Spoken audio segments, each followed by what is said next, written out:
Hello, everyone, and welcome back to another episode of Invest Tall, a podcast where tall newlyweds discuss all of life's investments. In addition to talking about how we invest our money, we also want to talk about how we invest in ourselves and each other as a new married couple living and working in Europe. So, this episode, we're going to dive right in. We do have a theme this week, and it's all about history. So, we're going to be talking about some history of the stock market and investing in general, and our history as a couple.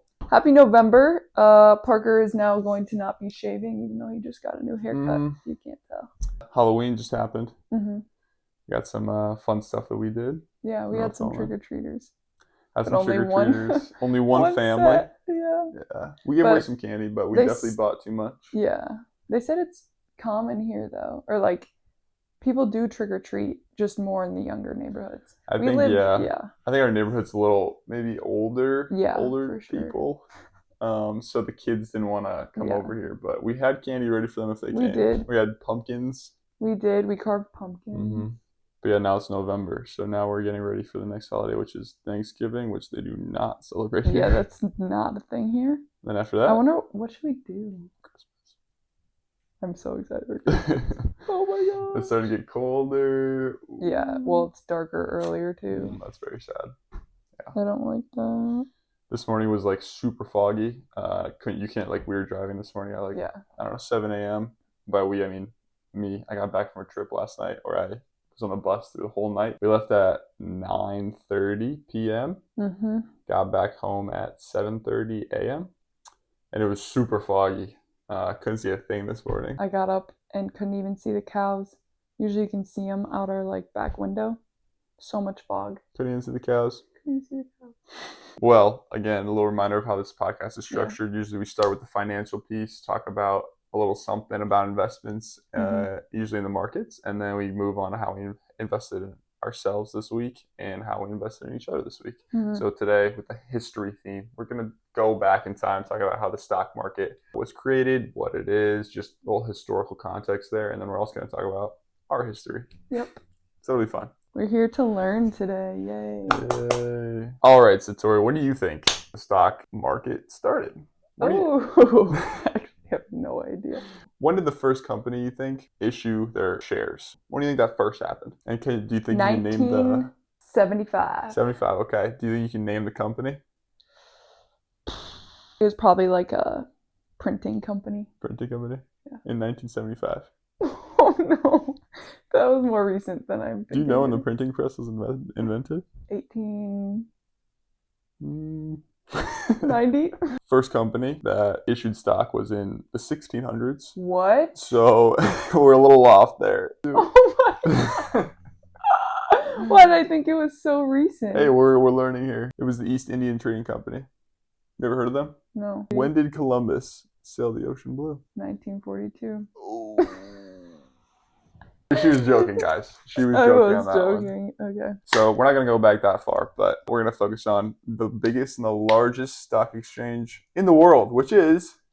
New York. Good. The New York Stock Exchange. It is today the largest one. Has been for a while. The first stock exchange was in the Netherlands, which is where I'm from. Dutch Heritage. There we go. Mm-hmm. The next one was created in London. The first one in the U.S. was the Philadelphia Stock Exchange, but super small. Mm-hmm. And then one day, I think a group of 24 guys went under this tree on Wall Street, New York. Yep.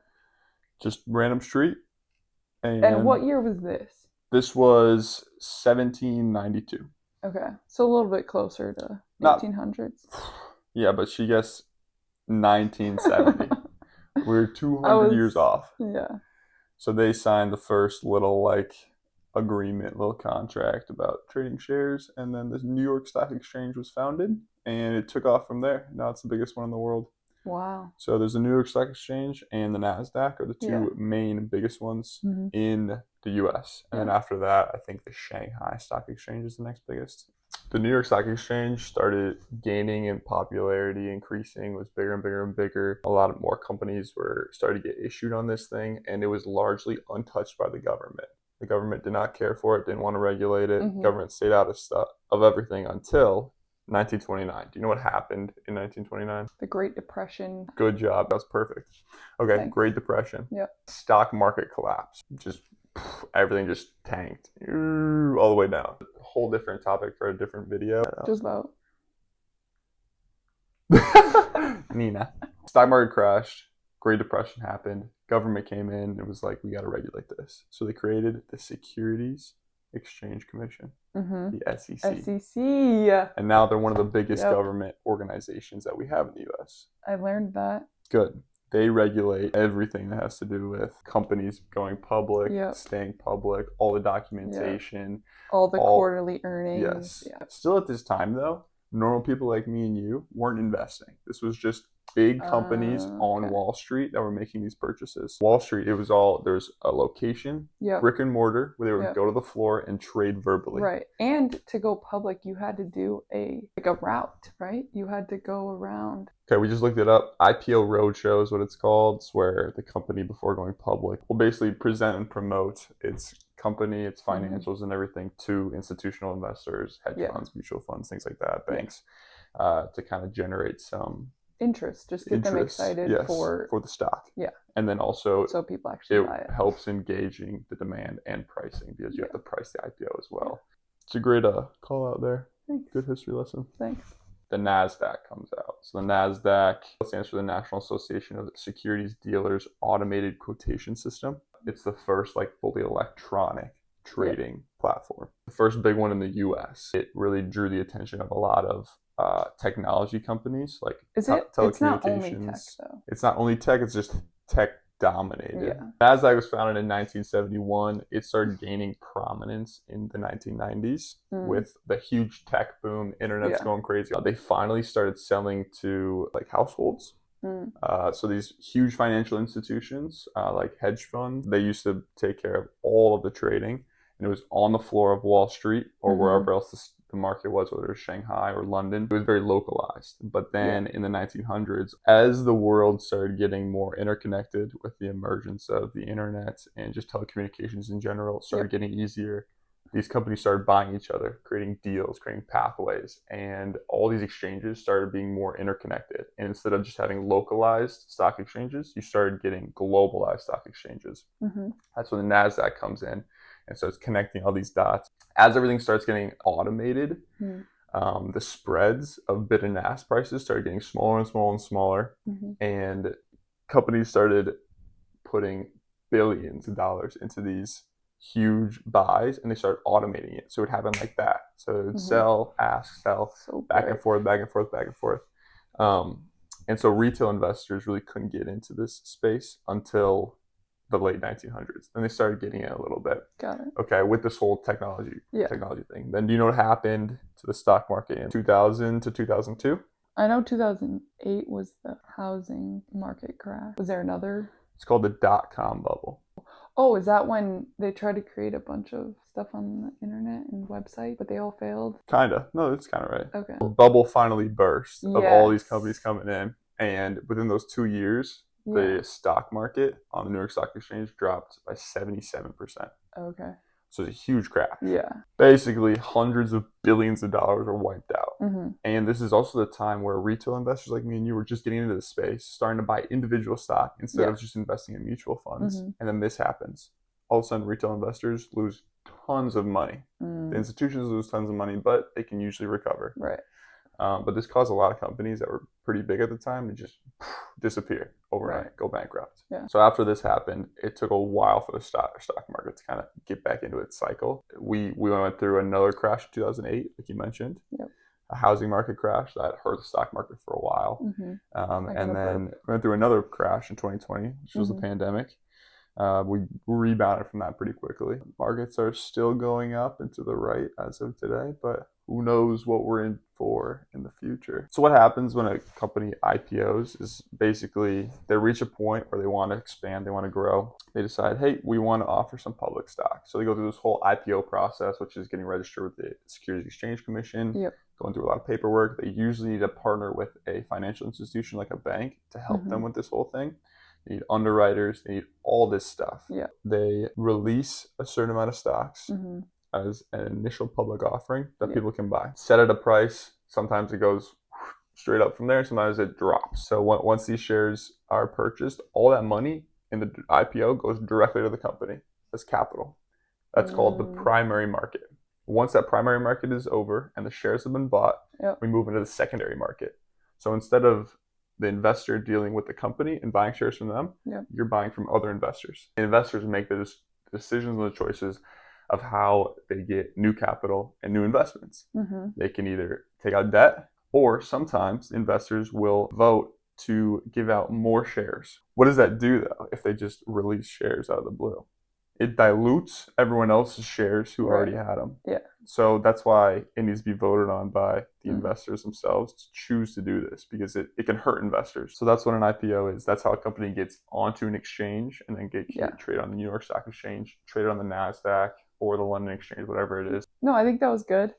I clearly didn't know a good chunk of it, so. I didn't either before doing some of this research. Yeah, I'm glad he did. And if I'm wrong about anything, please let me know. Yeah, let us know. Because I definitely could have gotten some of that wrong. Okay, the history of me and Satori. Well, we grew up very close to each other without meeting for a long time. She grew up in Middleton, Wisconsin. 12-minute drive?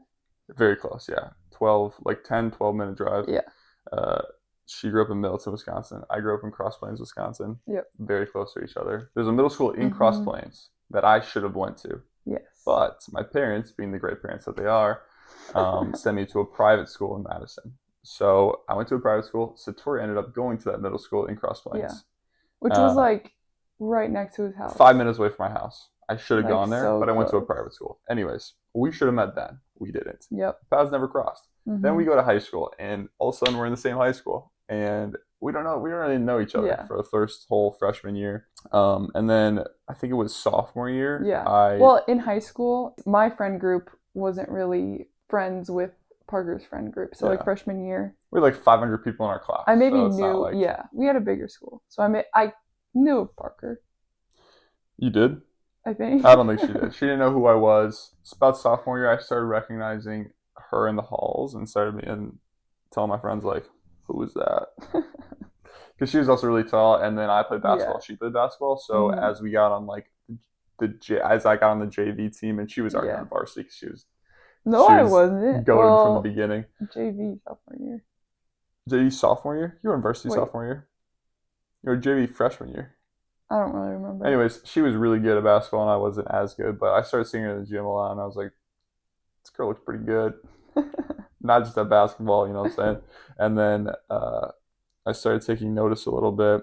Told my friends, obviously, as you do. You discuss girls in high school, I think, as guys. One of my friends happened to know Satori pretty well because he ran track with her. He was like, well, I know that girl really well. Like, I can put the two of you in contact, which at the time in high school was Snapchat. I kind of grew to like know who you were. Obviously, he's a taller guy. Super good looking. It's super good looking. He was so cute. I knew who Parker was, and I was like, oh, that guy's cute. Like, I think I told my friends like that I don't believe you. No, I definitely probably did. I knew I probably started talking about him. Like, oh, who is that? Got this friend that I did track with that also knew Parker because they played volleyball together. And that was kind of our little connection, like Parker said. I still at this point, like, I don't think we had ever talked to each other. Nope. We just really knew of each other. And you were like at volleyball games because at this point I played volleyball too, freshman and sophomore year. And I think it was more volleyball that connected us. I was Snapchatting my friend and then got Parker's Snapchat and added him. I was very surprised. I was like kind of blown away because I mean she was way out of my league in high school, just like different echelons, and I was just like whatever. But she added me back on Snapchat, and I was like, that's crazy. So we started snapping and just talking a little bit, and then from there it led to our first like interaction, which was in ASR one day. We went to the same ASR with all of her friends. None of my friends were there, but we went, and it's just like a study hall. How did we even like know to sign up for the same one? We Snapchatted. Wait, really? Yes. No you were way. You were like, come to this guy's ASR. Finally today, are you actually coming? I was like, yeah. I was super shy. Story knows this. I was super Parker shy. was very shy. I didn't have a girlfriend before this. She was my first one. So I just wasn't good with girls, and that's why I was so like nervous. And she was like, I thought she was really pretty. I just didn't know what to do. So basically, we signed up for the first ASR together. Talked a little bit. She was actually really like kind of nervous too because she was being weird. She wasn't talking much. I talked to her friends more during that ASR than I did to her. Yeah. And then that was the first one. I do remember you were like very talkative, and I was like, oh, I like this guy. Was I? Yeah, you just seemed so confident. I remember that. Which is weird because I wasn't. And then I could talk to other people fine, just not her. And then we kept just, going to study halls together. And what happened is, and a different one of my friends comes up to me and tells me, hey, one of Satori's friends just told me that she likes you. This is like, this is pretty early. And I was like, what? My mom was blown because I thought she was just snapping me as like a friend, like genuinely, because I didn't think. Well, I thought you were cute and you were really nice. And I didn't know that. Because like I just didn't expect that. I don't know. I must have had a low self-esteem or something. I was super shy, wouldn't make a move, but finally we decided to hang out for the first time. We chose January 1st. Yep. We chose New Year's Day. Really chose. And we were like, let's go out. Let's go. 2018. 2018, January 1st. Wow, what a year. So we went to. Do you remember the restaurant? Of course, we went to Noodles and Company. We couldn't even drive at this point. Didn't have our licenses. My sister dropped me off. My dad dropped me off. So I remember eating my noodles and like I didn't know what to order. I was like, what's gonna be the least weird order? Because I always would get the Japanese noodles. I didn't order those because I was like, she might judge me. You probably got what I freaking out. I got like maybe I got mac and cheese. I think it took us forever to eat. I ate so slowly because I was talking so much. He was yapping away. We're just talking about like baseline stuff, and I was freaking out. I was nervous. I was shaking. I was like, I was so nervous. Eat a bite, and no I was appetite. No appetite. I didn't want to eat it all, but I finished it eventually. It was our first like official date. Yeah. And then after that, I was like, and then it took Parker about 5 many months to actually ask me to be his girlfriend. Well, after that, it was so nerve-wracking, and I don't know. I just never wanted to like pull the trigger on anything, and I was always like, wait until I have a car so I can use my license to go pick her up and stuff. It's weird. I always have my parents doing this, but it took about a month for us to set up another thing, and we went mini golfing. But it got to the point where she was, her friends kept telling me like, hey, when are you gonna like ask her to be your girlfriend? Yeah. And I was like, does this guy even like me anymore? Yeah, they kept like, she was like, would never say it to me, but like her friends were like, Parker, like, come on, get your act together. Like, just ask her. Like, she's annoyed, and I'd be like, oh, I don't want to do that. I was just nervous, and also I kept giving them that excuse that was like, yeah, what did you say? I kept saying like, what do you mean? What do you mean I gotta like ask her to be my girlfriend? We're already going on dates. Like, we're already dating. Yeah, I don't have to ask her to be my girlfriend. We're already dating. He didn't understand that concept of like. I thought it was so dumb. I was like, well, we're going on dates. Would you call that a date? They were like, yeah, I'd call that a date. I was like, so we're dating. They're like, no. Yeah. He didn't know he had to ask me to be his girlfriend. And even when he did, I went home and I was like, did he? Or did he not? My sister asked, she's like, so did he ask you tonight? And I was like, I think so. Yeah, I did it in such a bad way. We went to go get ice cream. Parker threw away his whole entire cone. Okay, I was so nervous. Which is insane because I was like, he loves ice cream. This was my last chance. I was like, I have to. That's how I know you were nervous. Yeah, I was like, I have to ask her during this date, and I didn't know what the best time would be to bring it up. I didn't know what I was going to say, so I was freaking out. And so I was eating my ice cream, and I was like, I can't finish this. I'm freaking out too much. So I threw away. It was a cup. No, it was a cone. It was a cone. It was a waffle cone. Yep. So I threw away. What, orange chocolate chip or something? Orange. I think that's. Threw away good ice cream for no reason. She was so surprised. She's like, what's going on? We got in the car, drove back. And then the reasoning was because you couldn't eat it as you were driving. I was like, you didn't have to leave right now. I don't know. And then when I got out of the car, he was like, when she was getting out of the car, like, do you want to make this official? Oh, it's so bad. Or no, do you want to go on a real date? Yeah, sometime? That's what it was. Do you want to go on a real date sometime? And I was like, yeah, sure. And I was like, cool. And then I never even took you on a real date, I don't think. No. Another date that was funny was we first got our license, or I first got my license. Oh my gosh, yeah. And then it was in April before we started dating, and I was like, I'm going to take her out to lunch. This is going to be fantastic. And so we left school to go to lunch. We're like, get in the car. It was my first time driving with her and everything. And I rear-ended the girl in front of me. And we weren't even out of the parking lot yet. And crashed the car. Wasn't first time bad or Parker anything. Drove.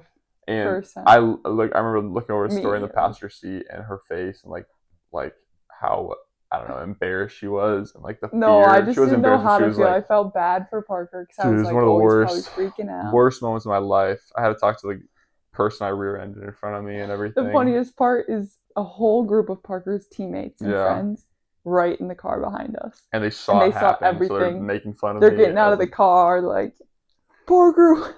Yeah, so then I drove her to lunch, and we were supposed to go to lunch with my friends, and I couldn't face them, so we went somewhere else. And then I begged Satori. We can go somewhere else. I begged Satori to like drive my car back, because I was like, I'm gonna crash it again. From there on out, I drove. She drove. Oh, it's just funny. So yeah, and then I thought like 100%. I was like, she's breaking up with me, and we weren't dating, but I was like, she's anything to me. Like this is. You always thought that. Always thought that. Then we started dating. Yep. Keep going, progressing, blah, blah, blah. We go into our junior, senior year, keep dating. I'm very shy still, never really progressing a relationship too much. And then it got better and better senior year. We were so focused on our sports. Yeah, too. As we were dating. And then COVID hit senior year. Oh, yeah. And then that made it so we could like actually hang out more and we weren't just doing our sports all the time. Fun stuff. And then we started getting recruited. So I started getting recruited by a lot of different colleges for volleyball, a lot of different colleges for basketball. I go to my first visit at Loyola, and I was like, I always knew that they're a really good volleyball school. And so I was like, this is the closest one, this Division I to my hometown. But I don't want to choose to go here just yet. I'm going to keep looking around West Coast, East Coast, all over the place. So I went on all these visits. Satori's going on visits. Finally, Satori goes, oh, the school, Loyola, reached out to me. That's the one that you visited, right? I was like, oh, yeah, I love Loyola. She was like, okay, cool. I'm going to go on a visit next week. She goes on a visit. Week later, she commits. Yep. I was like, okay, you beat me to it. Well, at this point, I was like between a couple different schools. And then they popped in the picture. And I was like, wait, this is only 2.5 hours from home. And she's a homebody. She likes her family. So that was and I was like, wait, this is like perfect. Yeah. I knew that they had decent basketball. So they offered her. You said yes. Yep. And it was done. And then I was like, okay, well now I'm still looking at schools, but Loyola's looking a little bit better now. But no, I tried to. We had this conversation. We kept like our relationship as much as we could out of the picture, which is weird to say, but like we wanted to make the decision based on what would actually be best for us personally, just because you never know when you go to college. I always wanted you to go to Loyola, but like honestly, I never. There was no pressure. Like, oh, he's gonna go here because of me. Or like, which I didn't. I went to Loyola for my own reasons.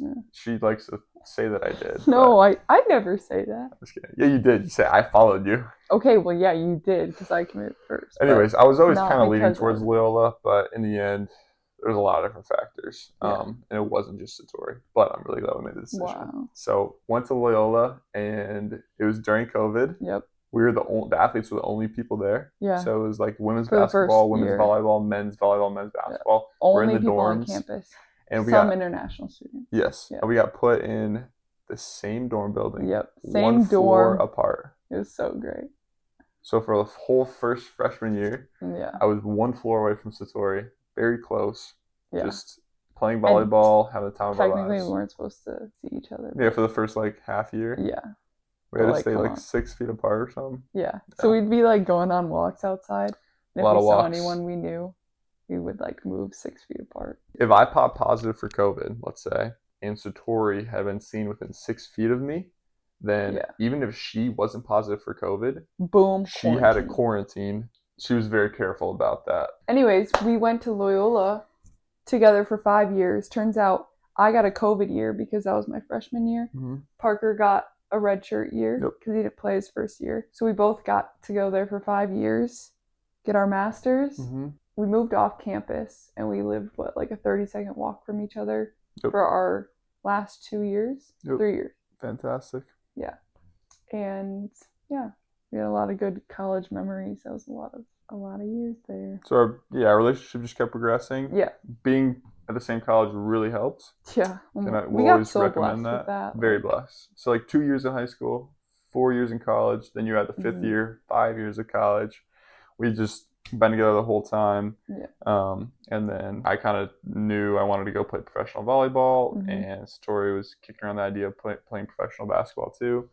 I had known for a while that I was going to marry her, just didn't know when, didn't want to pull the trigger. And then it just hit me one day that I was like, I got to go get a ring, and I got to be prepared for this. Literally, it was like, it was one of the most spontaneous decisions that I've made. Really? Because Good. you know how bad I am with big decisions? Yeah. It takes me like Well, months. you're just like a planner and you want to make sure that it's... Yeah, I need to have the plan before I go do these things. Yeah. One day I was like, but Satori had been planting seeds for a while of like mentioning marriage and stuff, and she would be like, oh, I want to get married when I'm 21, stuff like that, you know? And I'd be like, I would say, yeah, that does not happen. Well, I mean, we had been together for so long. I had my goals of like when I wanted to get married and stuff. They didn't correlate with hers. I thought that was really interesting, and it wasn't a contention point with us at all. But we would just talk about it a lot, and she would say, "Oh, you can always propose." Well, Parker's always like, "I want a stable job," and like, you know, I want all these things before I propose or get married. And you know what? I had none of them when I proposed. It was really like at some point, it was like it got to a point where I was like, no, this is a good time. Yeah, like, this is a good time. And like if I propose now, I didn't even think that far in the future, but I was like, if I propose now, we can get married whenever. You can wait a year, you can wait 2 years, doesn't matter. Yeah. But you propose, we can, you know, let's just get that out of the way. And so it was very sporadic and very like, I'm gonna go. I was going home. I knew I was going home for like a week or something. I was like, when I'm home, I'm gonna go visit every jewelry store in Madison. And so I did. And I did it all in like one day. And then I went back to like 2 of the ones that I really liked. Yeah, pretty much like got a ring. And then I remember me and Victoria went on a trip, and it came up naturally kind of like the kind of ring she wanted. And turns out I bought the wrong ring. So I had to call the lady back. I had to call the lady back and say, cancel the order. I don't want this ring. I need to come back in and look for a different one because it's not the one Satori wants. Wow. I wonder if I would have known that.